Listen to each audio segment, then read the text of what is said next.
There are always games out there that turn out to be genre defining for people.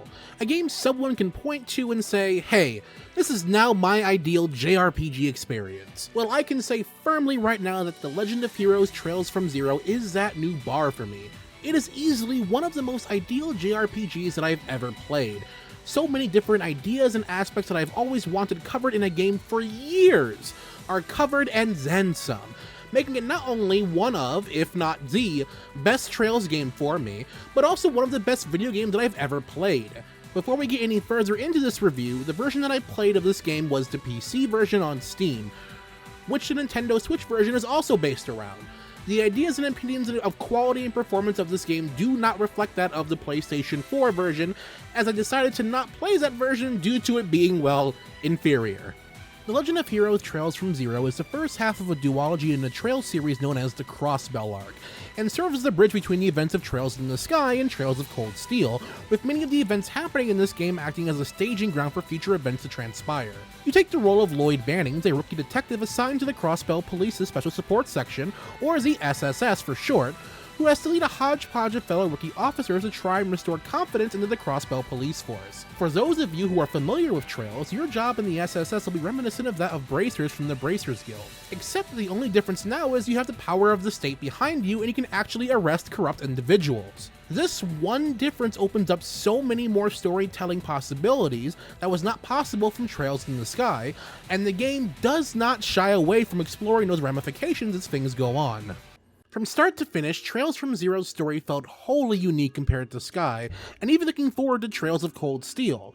All of the events of this game stem from a cold case murder that Lloyd is hell-bent on solving, and the rabbit hole that takes him and the rest of the SSS is truly something to behold.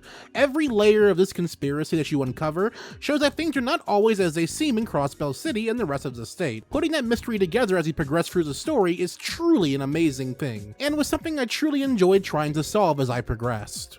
The story, however, would be nothing without the amazing cast that is the Special Support Section. The game starts with the fresh recruits of Lloyd, Tio, Randy, and Ellie, total strangers to one another at the start, and by the end they become a tight-knit family with a common cause of shining the light of truth on Crossbell and exposing its criminal underbelly. Of all the groups of main characters throughout the entire series, the SSS are truly the ones that feel the most united in cause, and this goes a long way to build the game's story as you learn much more about everyone's individual struggle. This is the benefit of having such a small main cast compared to say the size of Class 7 or the revolving door of characters from Sky. You are able to devote so much more screen time to individual characters and their story here. This also does not include the amazing side characters the game has to offer and the amazing citizenry of Crossbell themselves. Like any Trails game, you will have an access to a plethora of side quests and the citizenry, but unlike previous Trails games and ones currently localized after this, you have full access to the entirety of Crossbell to explore at any given time by the end of the opening third of the game, and just like every Trails game before and after this, the people of Crossbell move forward with the rest of the story. Wanting to know what the people of Armorica Village are thinking during some story event that is happening on the other end of the country? Well, you can do that, and your dialogue most of the time will evolve with the story. Did you see someone get hurt during the story early on? Well, you may just find them later on when you need to visit St. Ursula Medical College. The world of Crossbell truly does feel alive and lived in, with everyone continuing their day-to-day lives as the crazy events of this story unfold.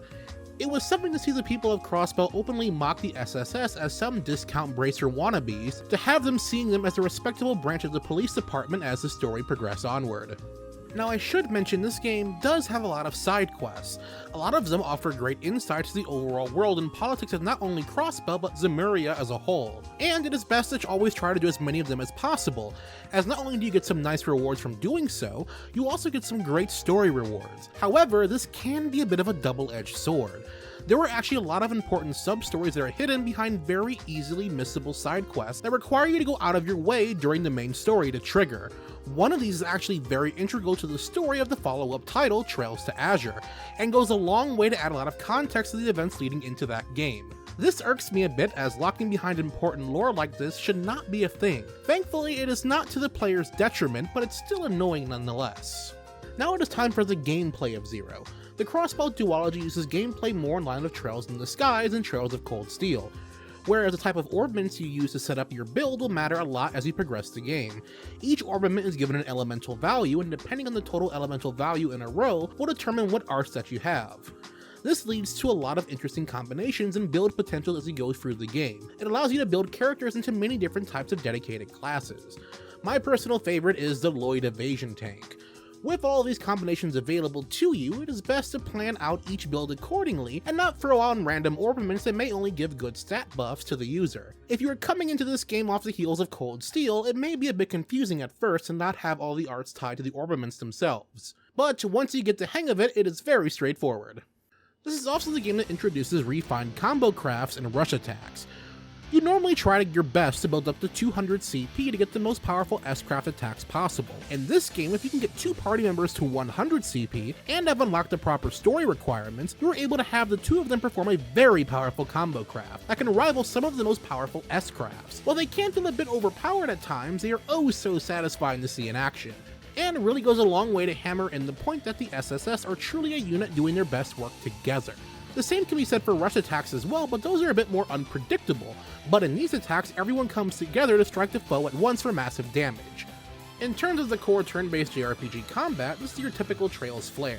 However, it being the middle game to launch in the West so long after Trails of Cold Steel may be jarring to some. I can assure you that most of the quality of life things you are used to are present in the versions of the game that I am reviewing. Really, the combat is all around sublime, and is smooth enough to the point where I don't mind grinding for materials and levels as I progress through the dungeons and the scenery around Crossbell.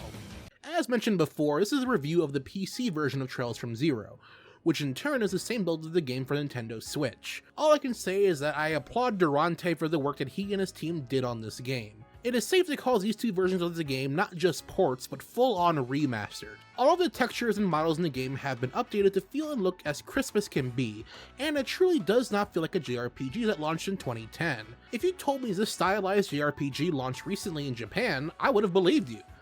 Due to the cleaning up of the game's looks, I feel like the Crossbell duology will age a lot better as time goes on, compared to say the Sky Trilogy, that uses a similar style. The game also runs fantastic at 120 frames per second. I know it's a turn-based game, but man does it look really good.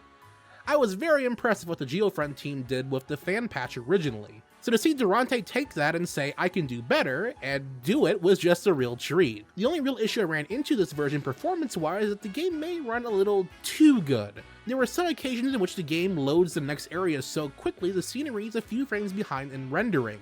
It's not a deal breaker, but it's something to see. And the next important thing to talk about is the localization. At best, I am just a localization enthusiast, and while I have many friends in the field that I discuss this with, I am by no means an expert.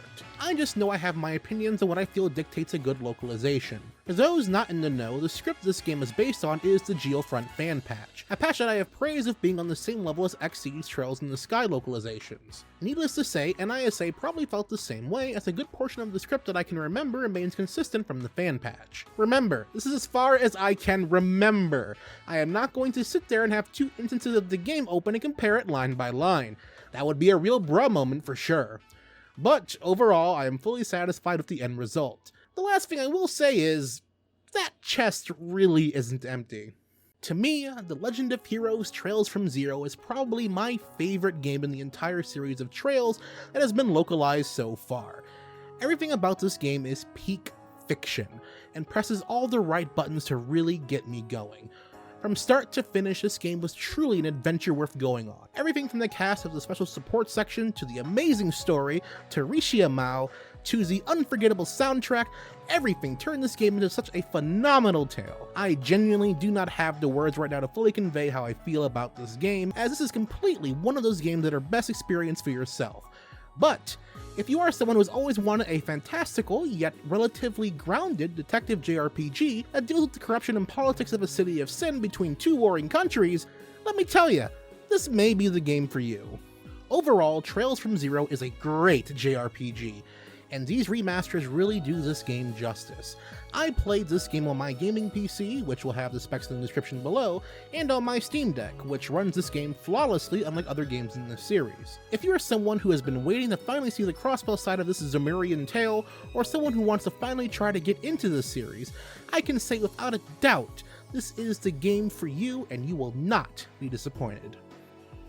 And that does it for my review of The Legend of Heroes Trails from Zero. If you have any comments or questions about the game or the review, by all means leave them down in the comments section below. I would love to hear from you guys. Also, let me know down in the comments section as well, do you plan on picking up this game finally, or if you've already played it? I'd love to hear what you guys have to think. Also, be sure to let me know which version of the game you plan on picking up as well. If you're new to my channel, finding out for the first time through this review, hey, be sure to subscribe for future reviews, commentaries, and more. And as always everyone, thanks for watching.